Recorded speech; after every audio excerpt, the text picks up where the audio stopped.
We continue then analysis on the U.S. election results. We're joined now by the director of the Center for Africa-China Studies at the University of Johannesburg, Dr. David Munyai, as well as international relations consultant, Dr. Charles Sinkala. Tell us a bit more. Others are saying too close to call or too early to call. We do know that Midwest states, you're talking Pennsylvania, you're talking Wisconsin, you're talking Nevada. Those are the areas that we're looking at as the swing states that will decide what is actually going to come out. Did we expect that this was actually going to happen, this late outcome? I wouldn't say delay, but of course we've got COVID that is in place right now, and the fact that there's a lot of mail-in ballots that had to be counted.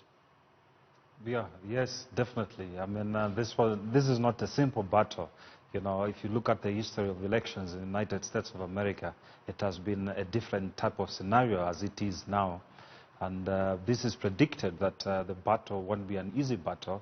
You know, Americans also, they are trying to, by all means, to, they are not going to kick out Donald Trump easily, and as well as Joe Biden is not going to go down easily without a fight. So that's the results you can see. They are quite matching. But there are states which will decide who will be the next president of America.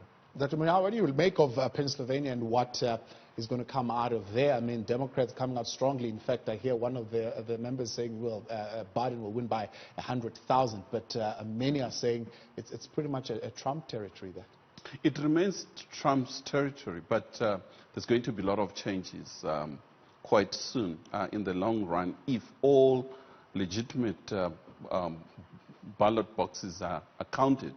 Chances are quite high that Joe Biden will win.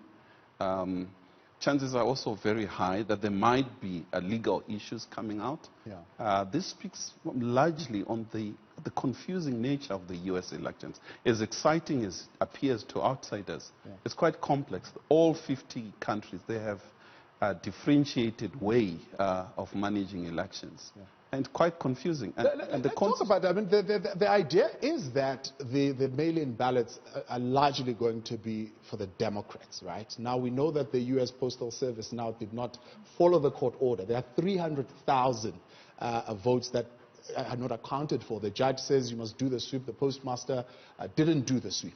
Basically, he says we were too busy with other things. So as if, you know, elections are not that important, but we do the sweep. How is that going to affect those numbers for Joe Biden? I think what it will do is that it will firstly to delay the announcement of election for that particular state. And far beyond that, I think for Trump, he might use different ways of going straight to the Supreme Court. I mean, as you're aware, he has advantage in Supreme Court. But I don't think the Supreme Court on itself, even though it's 6-3 in favor of Republicans, might throw out the case, I mean, out of hand. I mean, chances are very high that he might not even win if he goes legal.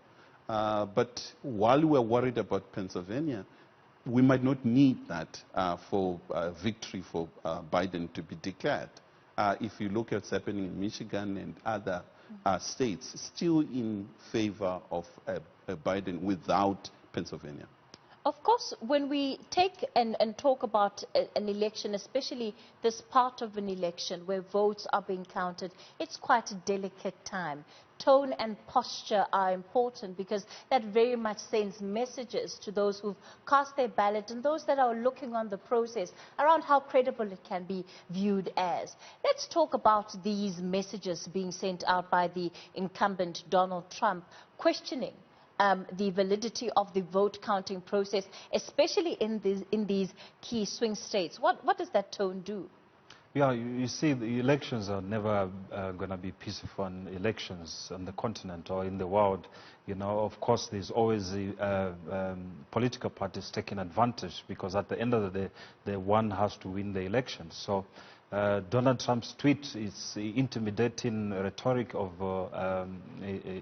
election engineering, you know, to be able to convince the public that he's the one leading, and should the votes be stolen, you know, he's got that capacity of going to the Supreme Court, which he has won already. And that's a clear fact. I mean, even as well as Biden as well, he's got his own responsibility as well as a constitutional right to as well take the matter as far as he can do it. And I'm sure whoever was going to lose, would take up that legal battle. And I think the Supreme Court have been prepared for such an event. And talking about the mayors... I'm going to interject there, Dr. Charles. Is it not giving him an easy way out, simply confining it to election rhetoric? Because he's not saying we're still going to win, or making almost broad statements that can be generalized but that are very much speaking about how confident he's feeling about his campaign. He, as the current president of America, is questioning the vote counting process and the credibility of that process.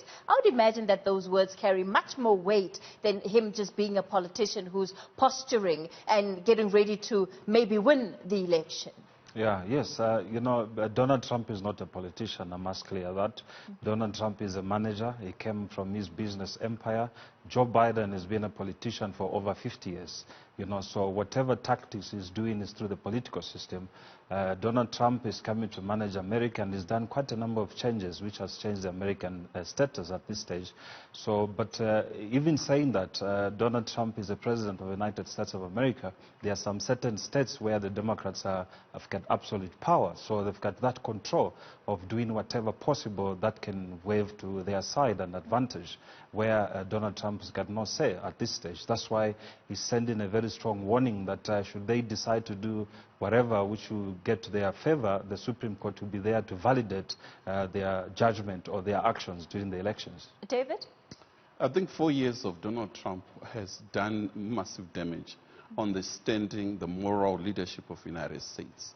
The United States, for the last 3, 4, 5 decades, it has been leading the world in terms of elections and democracy all over the world. However, the manner in which he has conducted himself as a leader, as well as the Republicans, they allowed him to do all what he has been doing. He appears to be a dictator, bully, racist, outright racist, and the manner in which he speaks to Americans and the world, particularly our own continent. I think he has used unpleasant words, and he appears to not care about the world that we live in. And therefore, going forward, I think the U.S.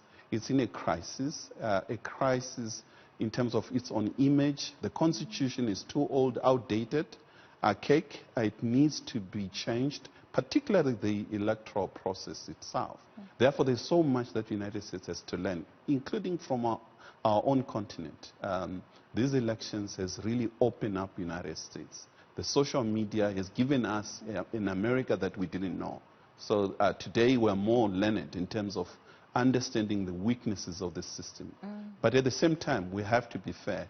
It is the most exciting election to watch in terms of openness, transparency, and there's so much that we can learn. Okay. Certainly. Donald Trump giving us an America that we didn't know also in terms of how this nation is actually now divided really in the middle if you look at it in terms of how they are voting this time around.